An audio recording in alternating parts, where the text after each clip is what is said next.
Hello, everyone.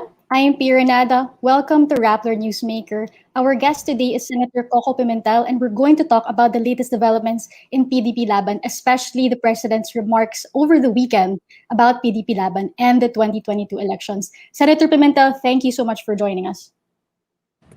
Thank you, Pia. I hope All right. our connection Mm. is fine.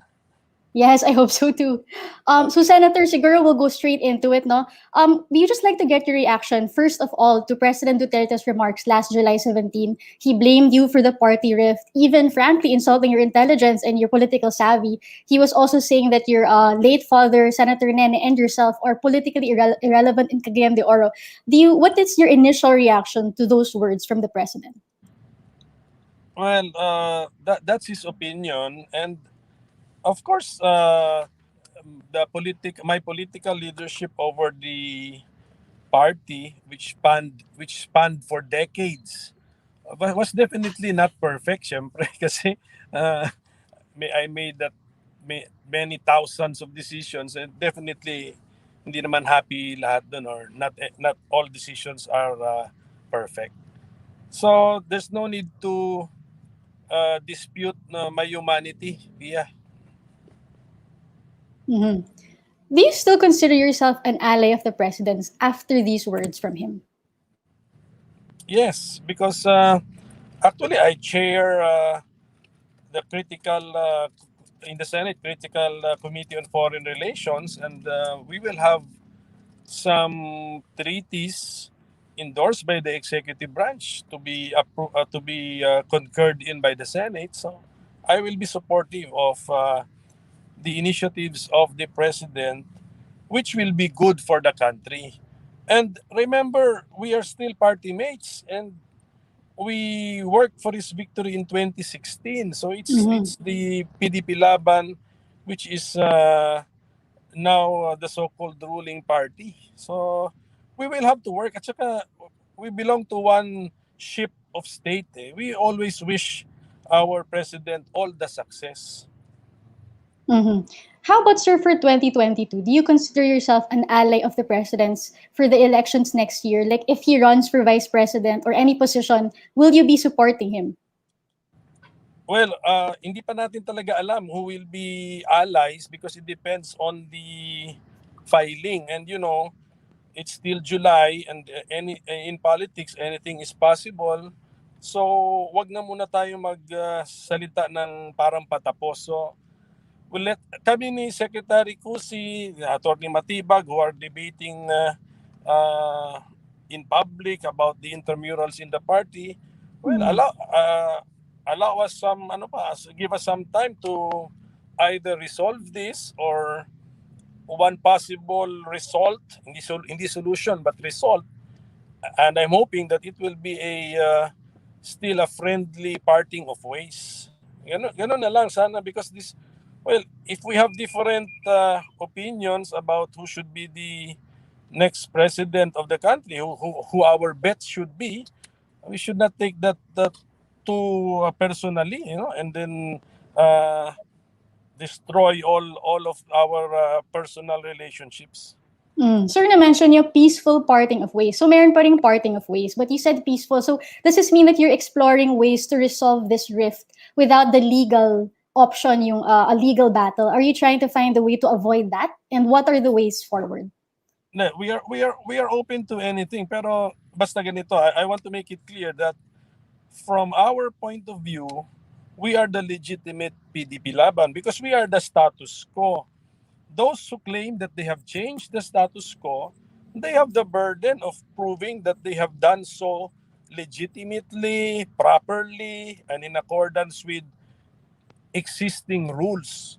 Yun dapat. So, basta kami, the PDP Laban National Headquarters will continue to function that we are the PDP Laban political party. So this means that in August 15, your two camps will be filing separate statements on the lists of officers for PDP Laban. So for sure conflict sa COMELEC, diba? When two parties claim to be the PDP Laban, the legitimate PDP Laban, what will then be the next political or legal moves for your group if that happens? No, I don't want to, number one, predict what the Kusi faction will do or even give them Mm, hints on what they should do. Basta kami, mm, uh, uh, I have led the party for decades already. I know the deadlines. I know what need to be filed with the COMELEC, and we will comply as a political party. mm. Will you seek a meeting with President Duterte to resolve this issue? Senator Pacquiao, I suggest that it should be the party president uh, who should now. And actually, in fairness naman to Senator Pacquiao, he has a pending request now with the president to meet the president. And in fact, they met around February or March, but it was for too the time was too short for anything to be resolved or for anything to be discussed. That must have Mm, been a very busy day for the president. At saka kung posible nga sana, we should allow the president to concentrate on the problems of the country. Intramurals within the party, he should just leave to us. bakit Senator hindi kayo? Kasi si Presidente recognizes you as a leader, a stalwart in the party. He says Oh PDP-Laban is yes, the Pimentel party. Why will you yourself reach out to the President? when the meeting is fixed, I can join. But it must be ang problem kasi is the Kusi faction totally ignored the the position of Senator Pacquiao as party president. They should learn to deal with the party president even if they do not like the person, the Kusi faction. Ganun na nangyari. So I do not want this to continue. Dapat there is no way for this to be for this issue to progress towards a solution without the participation of the party president. Hindi pwede yun. That's the basic objection against the meetings called by Secretary Kusi, who was vice chairman, a passive position. He organized all of this and did not actively involve the party president. So that is a very dangerous thing to allow because it may result to a power grab, which we have seen now. That was the now the Kusi faction claims that Secretary Kusi is now the president of the party. Mm, So there is some logic in the rule that the party president should always know what is happening within the party. mm. Senator, PDP-Laban under your wing took Are in you still President there, Duterte. Pia? Yes, sir. Can you hear me, sir? Senator, can you hear me? Hello? Hello, hello. Can you hear me? Hello, Yes, hello. yes, I can hear you. Yes. Okay. Sir, PDP Laban under your wing took in President Duterte when he was still mayor, gave him a vehicle to run as president in 2016. Do you now regret that decision? Why under my wing? Nung PDP Laban na yun, it was one solid PDP Laban. The time, Oh, sir, but one you were solid yes, PDP you Laban were yun. but you were a critical member Yes, of yes, PDP yes. Laban at the time, and you agreed to take him in, diba, to Yes, let him yes. run as your standard bearer. So Yes, do you now regret that decision? no regrets, no regrets because he was our bet. We won. Mhm, PDP mhm, Laban is proud as a political party to have won the 2016 elections for president. We have grown tremendously because of President Duterte. Hindi ko dinideny yon talaga. mhm, Nag-multiply ang membership namin because of him. So we are glad. And then there have been some good policies that the party should be proud of and changes and programs and achievements. So but yung paglago kasi ng party under President Duterte, this is not the first time na lumago ang party. So actually, I've counted the surges. I call them surges. There have mhm, been 3 surges in the party where we have seen our membership multiply, and then after a certain period of time, bumaba naman, and then another time, umakyat na naman. Ganun. So we have seen at least three surges in party membership growth. Okay. Senator, what do you think of the president's promise to turn the Philippines into a federal republic? He is set to break that promise because ngayon wala nang time to pass this legislation needed for that. So he's broken it. People say that PDP-Laban was taken Pia, for a Pia, ride. Pia, Pia, Yes, sir. Mm. Pia, I did not get the question. Can you repeat the Okay, okay. question? Sige, sir. I will repeat it. The Yeah. president made a promise. The president made a promise in 2016 to champion federalism, but he is set to break that promise kasi there's no more time to pass the needed legislation. So, sir, people say that PDP-Laban was taken for a ride. Your reaction? Well, not really, because it's really difficult to adopt the federal system of government. At least he tried, and we will continue to try. That is why the party needs to continue to exist, because at least that is one differentiating call or advocacy of the PDP-Laban, the adoption of a federal system of government. Requires constitutional amendment as well as preparation on the ground. Ito yung feeling of solidarity natin. For example, that the people in Metro Manila who enjoy a certain standard of living must be concerned that other regions are not as progressive as Metro Manila. Dapat nandun na yung nandun na yung feeling na yon. If when we have that feeling, then I can say that we are ready for federalism. So it's not that easy, just simple amendment of the Constitution. You have to prepare the ground. So tuloy-tuloy lang po yun. The advocacy will continue. The study groups will have to continue. The discussion will have to continue. And then some proposals need to be made more definite, because we came up with a draft constitution, and there were some comments that there are some provisions there which need to be uh, clarified or made more definite. Senator, they say that even if the president tried, he eventually gave up. And he actually said this himself, diba, that he's giving up on federalism. Are you satisfied with that? That he just parang dropped the ball? Because I know it's not really a short-term goal. We must be willing to sacrifice and look at it as either a medium term or long term. Pero since the party was established in 82, 39 years ago, it's really a long-term goal. So tanggapin na po namin yon. It's a long-term goal. We continue to work on federalism. Sir, going back to Senator Pacquiao, so now without the president's support, what is the next step? Do you support a presidential bid from Senator Pacquiao? And what then will you do to push this if so? First of all is to push it within the party so that he will be formally proclaimed or supported by the party.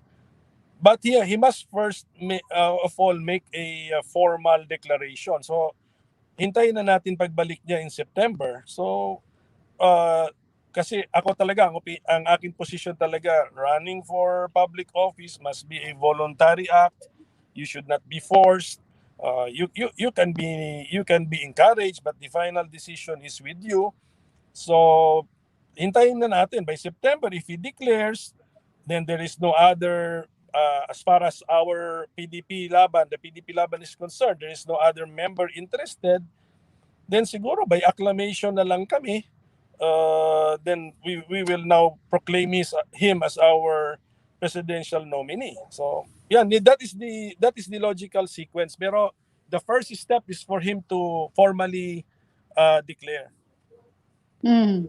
Um, and then, Senator, there's also kasi this thinking, like earlier si Melvin Matibag told the press that they think that actually it was you who hijacked the party because supposedly when you named Senator Pacquiao as acting president, that circumvented the party rules. And that's why they claim you are now illegitimate. Hindi Na naman parang you kasi just... hindi naman kasi named yun eh. I stepped aside I stepped aside so that new blood can possibly run the party, and Senator Pacquiao was the executive vice president, or simply put, para mas simple lang ang title, he was the vice president. So he moves up to president. So that's it. And then it is not, he moves up to the position of president, not the presidential nominee. So baka masyadong ang nagpanic sila Secretary Cusi na gano'n na nga ang mangyayari. And then, but when I ask him naman, sino naman ang iba yung napupusuan sa loob ng partido, I get no response or no hint at all of what their plans are. So umabot kami sa ganito. And have there also been talks within your group kung sino naman po yung possible vice presidential bet of your group?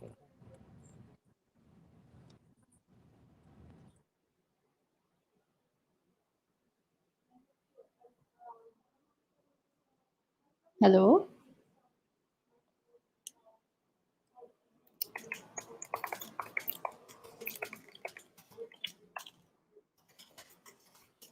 Hello?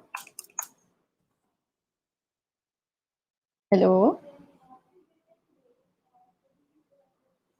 Okay, we are encountering some technical difficulties. We will wait for Senator Pimentel to go back online. But siguro I can just recap what we spoke about. So I asked him if he is still considering himself as an ally of President Duterte's, and he replied that yes, he is still an ally. He also said that he does not regret PDP-Laban's decision to support President Duterte in 2016, despite the fact that the president said some offensive words to the senator over the weekend. We also asked about the federalism promise, which President Duterte is set to break, right? If we recall, PDP-Laban's main advocacy is for federalism in the Philippines. And Senator Pimentel was very forgiving of the president. He said that he understands the president, that federalism is a long-term promise, and that he thinks that the president was able to do a lot, or at least something, to get the conversation on federalism going. And yun, because we mentioned that the president actually gave up on his promise for a federal republic, and some people believe that PDP-Laban was taken for a ride. So apparently, Senator Pimentel does not see it this way. Hold on, wait. Let me just message Senator because he has messaged me.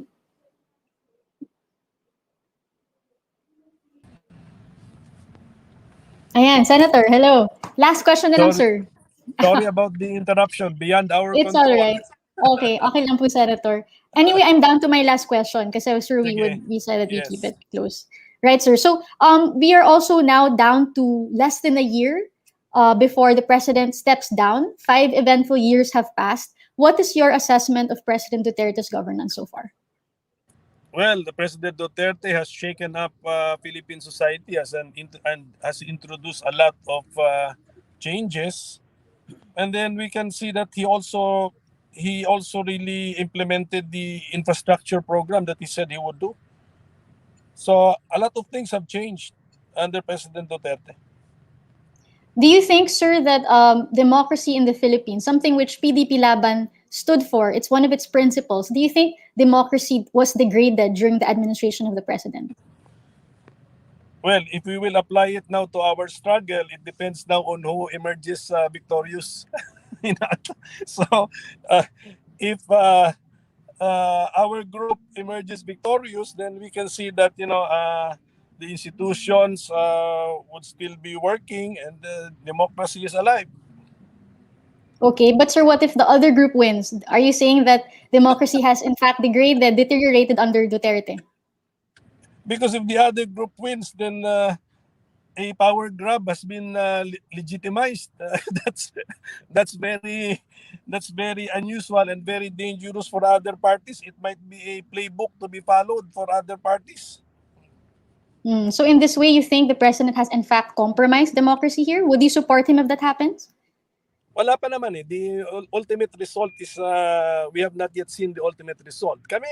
We are hopeful, and as I've stated earlier, we will continue to act, think, decide, and move that we are the legitimate PDP-Laban. Those who want to change the status quo, look for your remedies and prove that you have done it in accordance with rules. existing rules. All right. Thank you, Senator. With that, we end this episode of Rappler Talk Newsmaker. We will be closely watching the PDP-Laban developments and the 2022 elections. Thank you so much, Senator, for joining us today. Thank you. Bye-bye. All right. Goodbye. To our viewers, thank you for watching Rappler Newsmaker. Again, I'm P. Renada.